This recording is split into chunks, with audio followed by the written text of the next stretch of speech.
Today, we are truly blessed to have with us Brother Rakesh, a devoted follower of Swami from Auckland.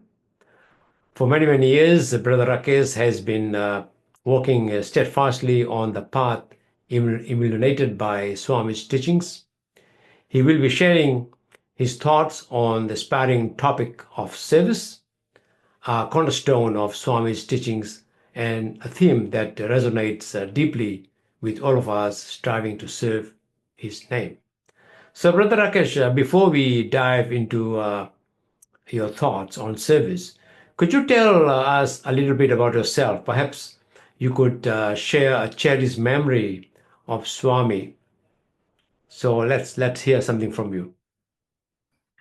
Yeah, thank you, Swami. First of all, I say my most humble pranam in the lotus feet of our beloved Bhagwan, Sri Sat Sai Baba, who gave me this opportunity to to be part of his organization as he picked me up to work for him, and then the whole organization. I'm thankful to.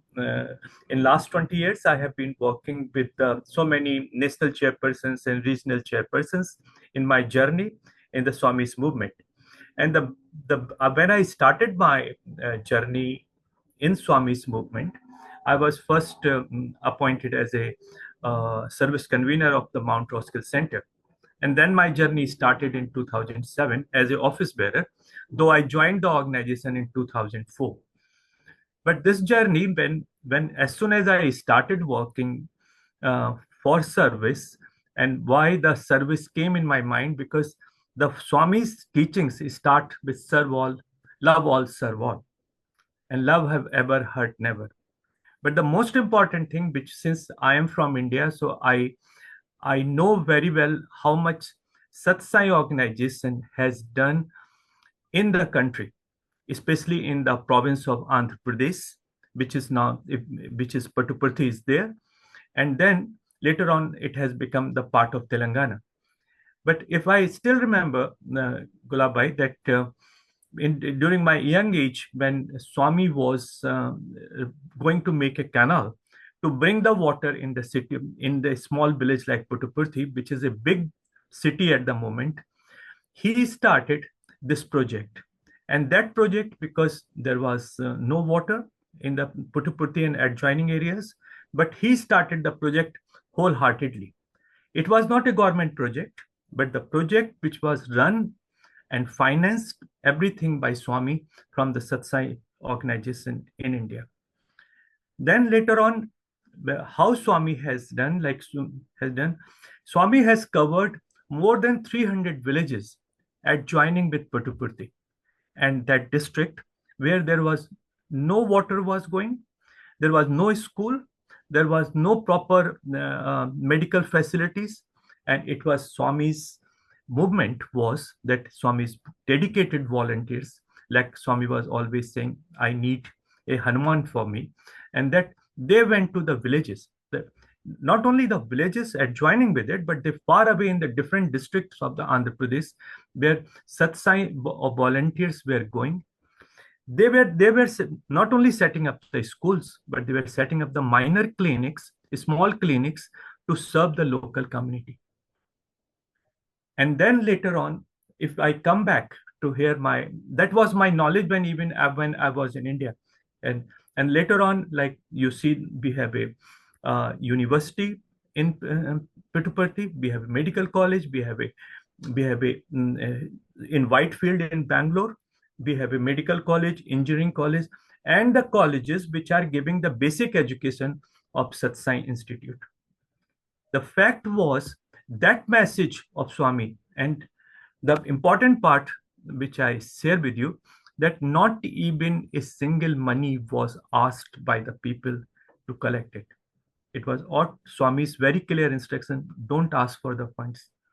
And that is the beauty of the Satsai organization, that we never ask for the funds, but we were never short of the funds also.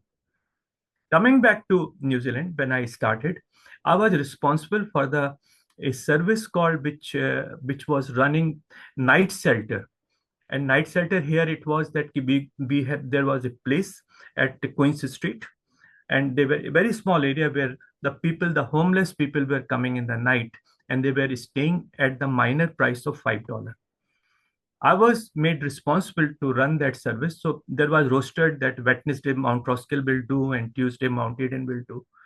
And that service, Gulabhai, you will be touched that when I was going there, the lady in charge, I still remember her name was Saira, and she said to me that we get so many organizations. We get the organizations, some Korean organizations are coming to serve here, some church people are coming to serve here in the night shelter.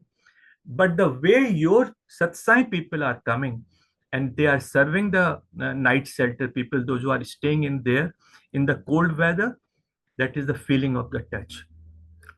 You do the service from bottom of your heart without thinking or without asking for any return, without asking for any name and fame for the Swami. But you do the service for the needy people. That's what Swami always said.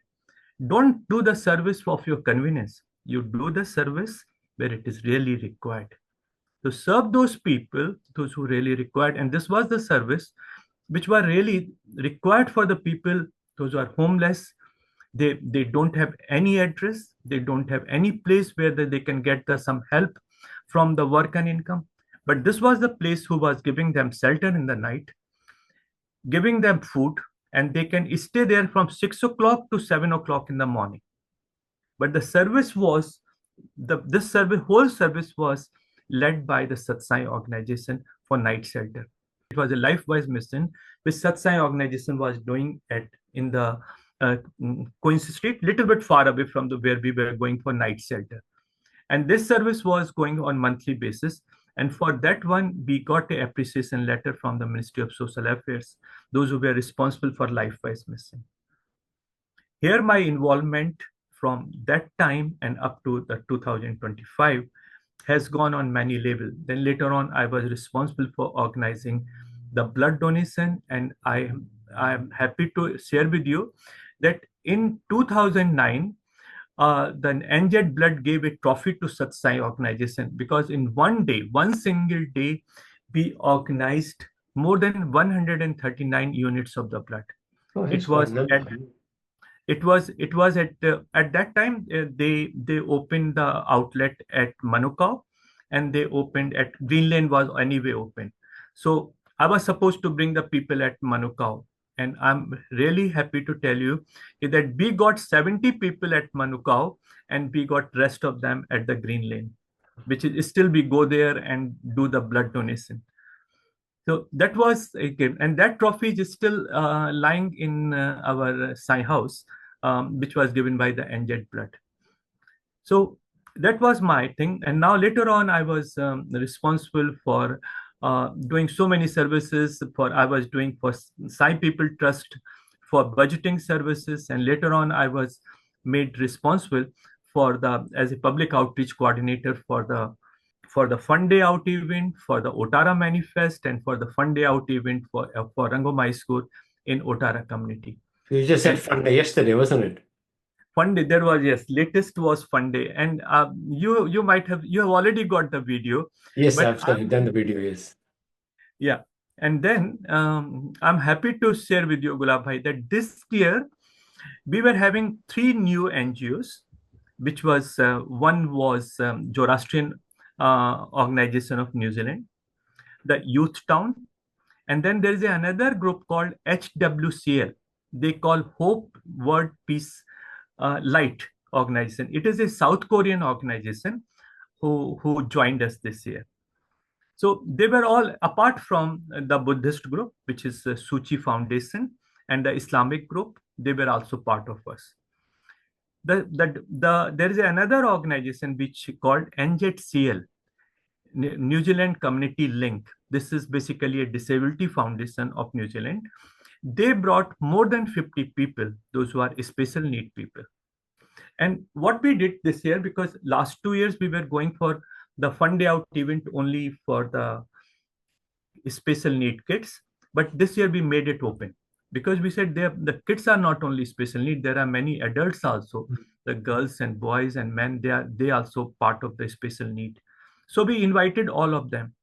And I'm happy to share with you that so many people, those who are adult, came from the New Zealand Disability Foundation, and there was another group which is known as Creative Abilities from North Shore.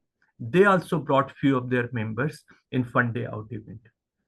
And more than 500 people, it was the largest. It was confirmed by Kapatiki Trust and the Youth Town both, that they are very happy in associating with the Satsai organization, because this kind of turnover, which we got more, I'm happy to share with you, at one stage when I was counting, there were more than 330 people.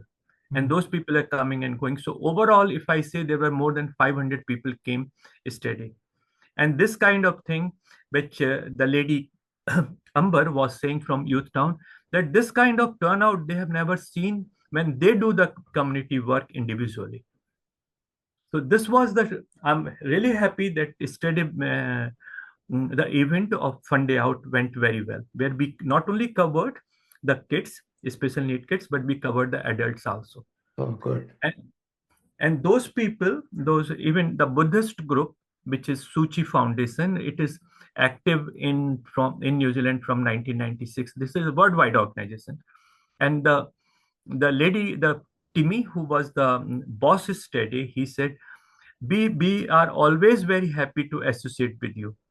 And now we are coming to you, and now I'm going to invite you the other activities which they do, where Satsai organization can work together. And they are always very happy in associating with us. So that's the way service job is going on from my side. My inspiration was coming from the work which Swami has done in Puttaparthi in India, and not only in Puttaparthi, Gulabhai, it is the whole of Andhra Pradesh. If you go to Andhra Pradesh or now in Telangana, everybody knows Satsai organization. Yeah. Everyone. And they are all know what Swami has done when he was running this lake project in Puttaparthi. Okay, thank you, Brother Rakesh, for sharing that with us. Thank you, and Sai Ram. Sai Ram, thank you very much.